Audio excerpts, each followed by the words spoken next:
Mr. President, thank you for giving us all from the Russian media, from RT, NTV, Rossiyska Gazeta, First Channel and Rossiya 24. Thank you for giving us all the opportunity to talk with you during this very critical phase of the crisis in Syria, where there are many questions that need to be addressed on where exactly the political process to achieve peace in Syria is heading, what's the latest developments on the fight against ISIL, and the status of the Russian and Syrian partnership, and of course the enormous exodus of Syrian refugees that have been dominating headlines in Europe.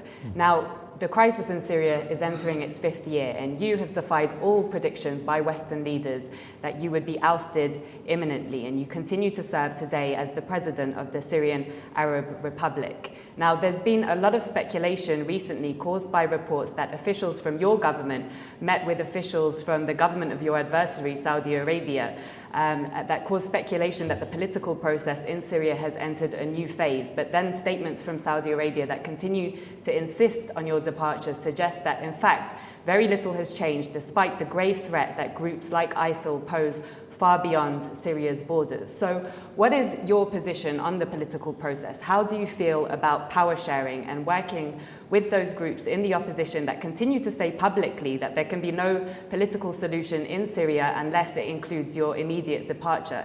Have they sent you any signals that they are willing to team up with you and your government? And in addition to that, since the beginning of the crisis in Syria, many of those groups were calling for you to carry out reforms and political change. But is such change even possible now under the current circumstances with the war and the ongoing spread of terror in Syria?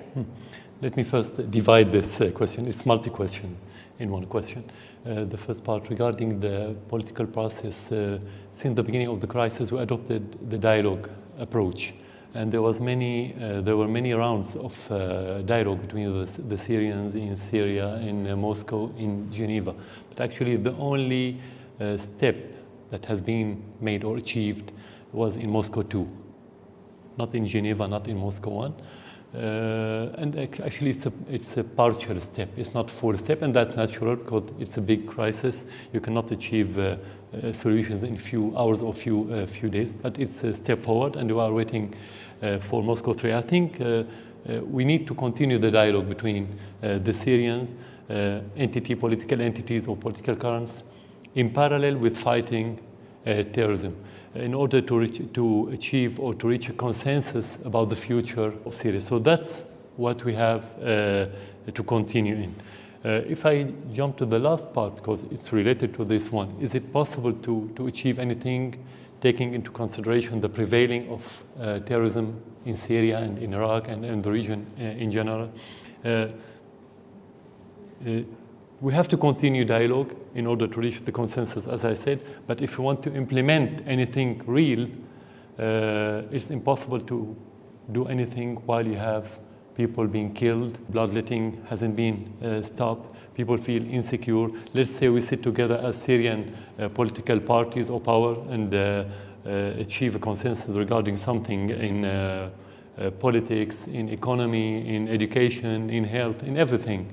How can we implement it if the priority of every single Syrian citizen is to be secure? So we can achieve consensus, but we cannot implement unless we defeat the terrorism in Syria. We have to defeat terrorism, not only ISIS. I'm talking about terrorism because you have many organizations, mainly ISIS and Al-Nusra, that were announced as terrorist groups by the Security Council.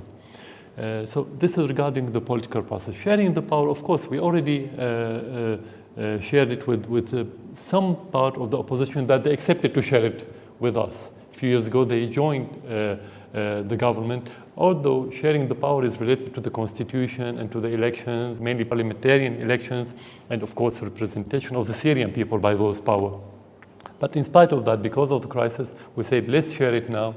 Let's do something, a step forward, no matter how it's practical or effective, let's say. Regarding the refugee crisis, I would say now that the Western dealing and the Western propaganda recently, during the last week, mainly during the last week, regardless of the accusation that those refugees are fleeing the Syrian government, what they call it, regime, of course. Actually, it's like the West now is crying on the refugees with one eye and aiming at them with the machine gun with the second one.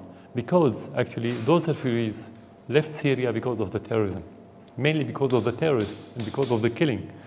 And second, because of the result of terrorism. When you have terrorism, you have the destruction of the infrastructure, you won't have the basic needs of living. So many people will leave because of the terrorism and because they want to earn their living somewhere in this world. So the West is crying for them, and the West is supporting terrorists in the beginning of this crisis when it said that it was a peaceful uprising, as they called it, when they said later it's moderate opposition, and now they say there's terrorists like al-Nusra and ISIS, but because of the Syrian state or Syrian regime or the Syrian president. So as long as they follow this propaganda, they will have more refugees. So it's not about Europe didn't accept them or inbred them as refugees. It's about not dealing with the cause. Stop, if you are worried about them, stop supporting terrorists. That's what we think regarding the crisis. This is the core of the whole issue of refugees. Господин президент, собственно, вы уже